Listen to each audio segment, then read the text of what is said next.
One of the big losers of the Johnny Depp trial was obviously Amber Heard when she was found culpable, when she was found responsible, when it was found that she had lied for years about what happened between her and Johnny Depp maliciously with the intent to destroy his career.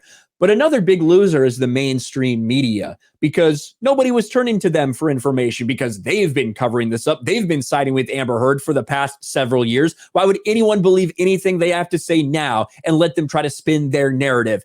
Instead, independent creators have been on the rise. You've seen people that have gained hundreds of thousands of subscribers and followers and views and likes and clicks and subs from the Johnny Depp Amber Heard coverage, because people want authentic voices. People wanted to actually see what was going on instead of getting fed bullshit from the mainstream media. And as a result, they're not very happy about it. So you have articles like this.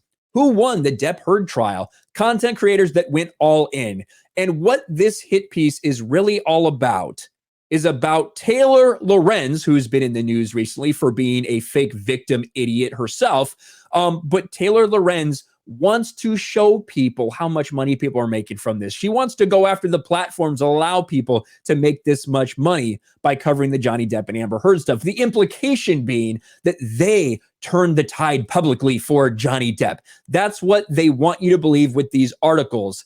Unfortunately, Taylor Lorenz is a lying bitch. She's done this multiple times before. She's an evil human being, a disgusting human being, and she got caught lying and got called out even on Fox News. That umbrella guy was being talked about in a Fox News article. YouTubers say Washington Post Taylor Lorenz falsely claimed she reached out for a comment in story about the Depp Heard trial. The Washington Post stealth-edited its report after Lorenz was called out on social media. And this Bounding into Comics article goes through the entire thing. Washington Post issues corrections after Taylor Lorenz falsely claims to have contacted YouTubers That Umbrella Guy and Legal Bites for comment on the Depp Heard trial. Initially published on June 2nd, Who Won the Depp Heard trial, the thing that we were just looking at right there. She says, in the trial offered a potential glimpse into a future of media where content creators serve as the personalities breaking news to an increasing number of viewers and in turn define the online narrative around major events. Those creators can also bring in major personal profit. Interestingly enough, if you go to this Washington Post article, oh, crazy, they're running ads. They're running ads on the Washington Post, almost like they're benefiting from their stuff that they're putting out too. It's almost like it's commonplace. Proceeding to sing out two aforementioned content creators, Lorenz reported attorney Elite Legal Bites earned $5,000 in 1 week. And then That Umbrella Guy, an anonymous YouTuber whose entire channel is dedicated to pro-Depp content, earned up to 80 grand last month, according to an estimate. Though her piece lacked any quotes, the infamous Washington Post staff writer assured readers that they were both reached out and did not respond to comments. And here it is right here. Maziki, I don't know if that's how you say her name. I'm just going to say Legal Bites. And That Umbrella Guy did not respond to request for comment. This says I didn't respond to request. I know I've gotten a lot of emails, but I just double checked. I see no email from you. Also, I didn't suddenly pivot. I began covering this trial before it began. Same thing from Tug. Looks like That Umbrella Guy made Washington Post. Nice how they speculate when I made 1 month, but omit years of coverage. I'd like to see proof that Washington Post reached out because I got no email or Twitter DMs. And then after they put this out there, after they got blasted, after Taylor Lorenz got put on blast for being a liar, then she reached out to them in an effort to make it look like she had done it the entire time. Update, I've now been for the first time reached out for comment after the piece was published. That Umbrella Guy. Washington Post lied and did not contact me before including me in their story on Johnny Depp, despite reporting that they did. I noted this on Twitter at 8:31. At 9:44, they decided to contact me after I noted it publicly. And then what happened? Well, first of all, we should address this. That Umbrella Guy talks about Social Blade. Social Blade is garbage. Social Blade does track views and stuff like that, but they have no idea the amount of money somebody makes. It's a literal range. Like for Tug, it's a range of $75,000. It's like $5,000 to $80,000. And they reported above what the top estimate from Social Blade was in an effort to gaslight everyone. Following the respective call-outs, the Washington Post removed Lorenz's initial claim, but they didn't show that it had been edited. They stealth-edited out of there that she had contacted them, and then she reaches out.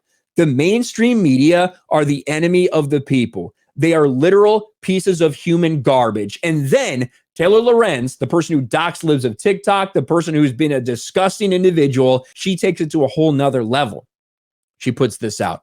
Last Thursday, an incorrect line was added to the story of mine before publishing due to a miscommunication. I didn't write the line and was not aware it was inserted. Sounds a lot like Amber Heard's defense for her op-ed, doesn't it? I asked for it to be removed right after its story went live. The line was a sentence saying I reached out to 2 YouTubers. The inclusion of the YouTubers was only in passing, citing another outlet's reporting. So randomly, they just decided to add that in there, speaking for you, that you reached out to them and they had no comment. Nobody believes you. After the story went live, I reached out to them to be extra sure. Neither of them provided me a comment, but both continued to post about me. The mention of these individuals was not remotely the focus. It became a huge distraction. I spoke to over 24 creators for my story, along with other experts. We have a responsibility to recognize these bad faith campaigns for what they are and when these sorts of things can do and do not warrant acknowledgement. Bad actors recognize the Washington Post's earnest desire to hear and incorporate feedback, and they exploit that.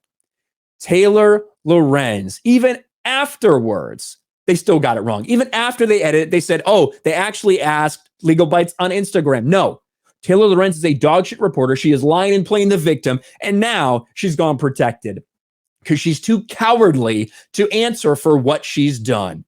You are a coward. You are a liar. You are a manipulative bitch, Taylor Lorenz. It's no wonder you align so much with Amber Heard. This entire thing is the mainstream media trying to gaslight everyone into showing, hey, look at what these creators are doing. They're the ones that dictate the online discourse. They're the ones. It's not the mainstream media anymore. It's these YouTubers. It's these people on Instagram and TikTok. Good. The legacy media has been dying for some time because you all are the enemy of the people. You will do anything you can to protect your narrative. We've seen that play out time after time. And the Johnny Depp trial, the Amber Heard loss, is a huge white pill for people. A huge moment to see that the mainstream media does not have the power that it once had, just like the Kyle Rittenhouse verdict was a couple months before that. Taylor Lorenz is a piece of garbage and is getting all the criticism she deserves. Thanks for watching, everyone, and a huge shout out to my patrons. I appreciate you guys so much. Want to follow me on Twitter or Instagram? Check out the description below. You'll find links to my P.O. box and my Patreon as well. And I'll talk to you guys later.